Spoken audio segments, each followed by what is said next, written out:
Madame Baptiste. The first thing I noticed as I stepped into the waiting room of the small train station in Loubain was the large, old-fashioned clock on the wall. The hands pointed to an hour that meant I had 2 hours and 10 minutes to wait before the next train to Paris would arrive. I had just walked over 20 miles through the countryside, and exhaustion washed over me. There wasn't much to look at on the plain, beige walls of the station, and the dull atmosphere only seemed to amplify my fatigue. I decided to step outside to get some fresh air and see if I could find something to occupy my time. The street in front of the station was a quiet boulevard lined with acacia trees, and a series of small houses, each in a different style, stretched out in either direction. The houses were the kind you only find in small towns, each with its own unique charm but also a certain air of sameness. The boulevard gently sloped upward, leading to a small park at the top of the hill. For a few moments, I stood there, trying to decide what to do with myself. The town seemed almost deserted, with only a few stray cats wandering across the street and a dog sniffing around the base of the trees, perhaps searching for some forgotten morsel. Not a single person was in sight, and a sense of melancholy began to creep over me. I was already picturing myself sitting in the station's small café, sipping on a glass of barely drinkable beer and trying to make sense of an illegible newspaper, when something caught my eye.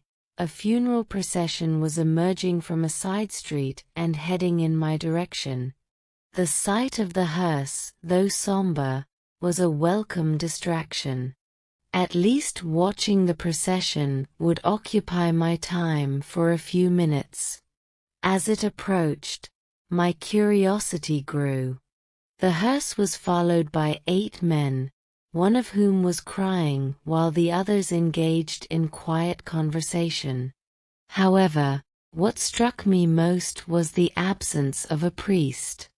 The thought crossed my mind that this must be a civil funeral, one without religious rites, and I found that peculiar. In a town like Loubain, I thought, there must be at least a handful of freethinkers who would prefer a non-religious ceremony, but why weren't there more mourners? And why was there no priest? The more I thought about it, the more I was intrigued. The quick pace of the procession suggested the burial would be conducted without any formalities, and my curiosity was piqued. I decided, rather impulsively, to follow the hearse and the 8 men. At the very least, it would give me something to do for an hour or so. As I joined the group, I noticed that a few of the men began to glance at me with mild suspicion. It was clear that they were wondering who I was and why I had joined the procession. To put an end to their questioning looks, I approached them and said, "Excuse me, gentlemen, I hope I'm not intruding. I noticed this funeral procession and, although I didn't know the deceased, I felt compelled to join you. My name is Dubois." One of the men, who seemed more inclined to talk, replied, "It was a woman, not a man, who passed away." This surprised me. "But it's a civil funeral, isn't it?" The man nodded and explained, "Yes, but also no. The church refused to allow the use of the chapel." I raised my eyebrows in surprise. "Really? Why would they do that?"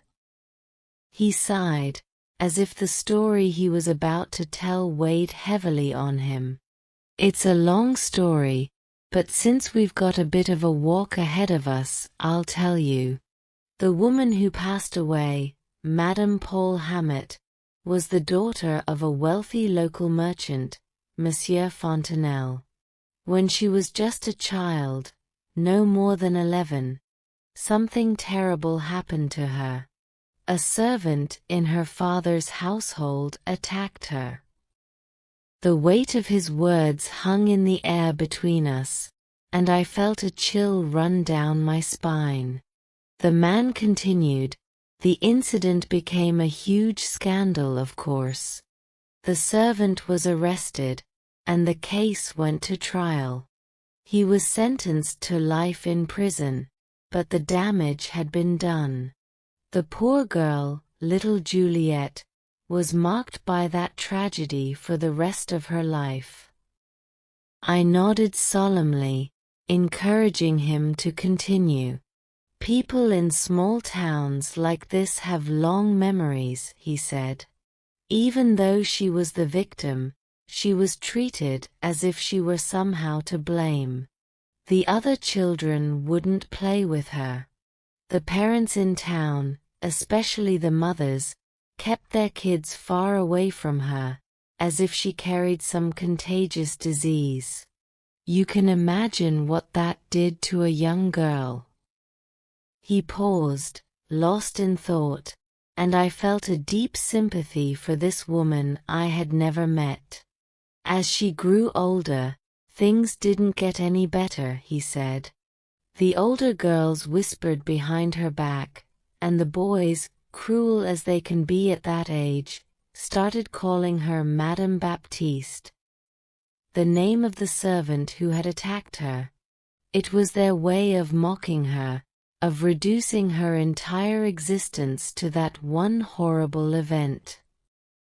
We continued to walk, the cemetery in sight now at the top of the hill. The man's tone became more somber. Juliette became very withdrawn.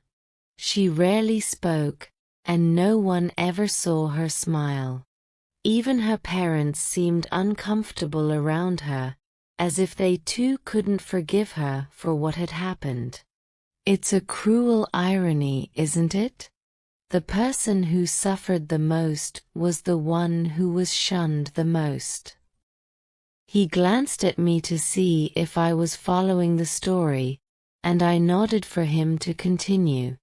"When a new sub-prefect was appointed to our town about 18 months ago, he brought along his private secretary, a man named Paul Hammett. He was an odd sort of fellow, someone who had spent too much time in the Latin Quarter of Paris. When he met Juliette, he didn't see her the way the rest of the town did. He saw a beautiful, intelligent woman who had been unfairly treated." The man smiled faintly. He didn't care about her past. When he found out what had happened to her, he actually said, "Well, at least I won't have to worry about that happening after we're married." It was his way of saying that he didn't see her as damaged goods, the way others did. He courted her, asked for her hand, and married her. I couldn't help but admire the man's courage. It sounds like he was a good man. "He was," the man agreed. "But you know how it is in a small town. People gossip, and some of the older families refused to accept her, even after the marriage. Still, she adored her husband. He gave her back her dignity, her place in society. For the first time in years, she seemed happy. When she became pregnant, even the most stubborn people in town began to soften. It was as if her pregnancy had somehow washed away the past." We had reached the gates of the cemetery now, and the funeral procession slowed as we prepared to enter. The man took a deep breath before continuing. "Everything was going well until a few days ago.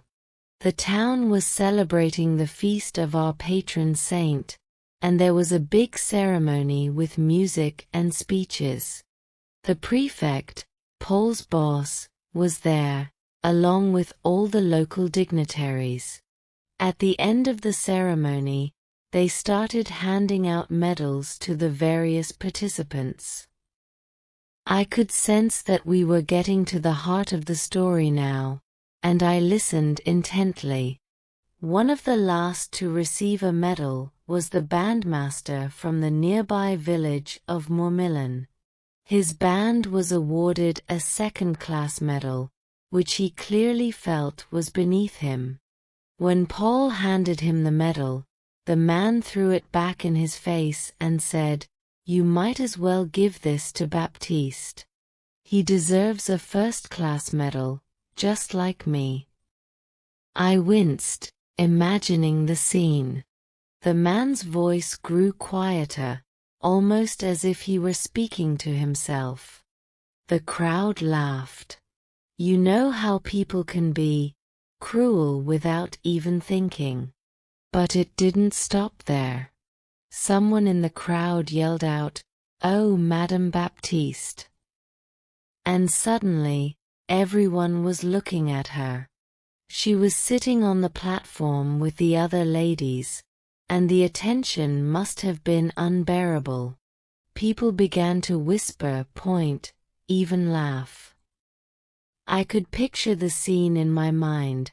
This poor woman, who had finally begun to rebuild her life, suddenly thrust back into the nightmare she had been trying to escape. What did she do? I asked softly. She froze, the man replied. She tried to stand up a few times, but it was like she couldn't move. Her face was pale, her eyes wide with terror. It was as if she were trapped in a nightmare, unable to wake up. And then, out of nowhere, someone started making crowing sounds, like a rooster. Others joined in, mocking her. It was a spectacle, a terrible, cruel spectacle. He shook his head, a deep sadness in his eyes. Paul was furious. He lunged at the man who had insulted her, and they started fighting right there in front of everyone. The ceremony was in chaos, people shouting, trying to break them apart. But the damage was done. Juliet. She was completely broken.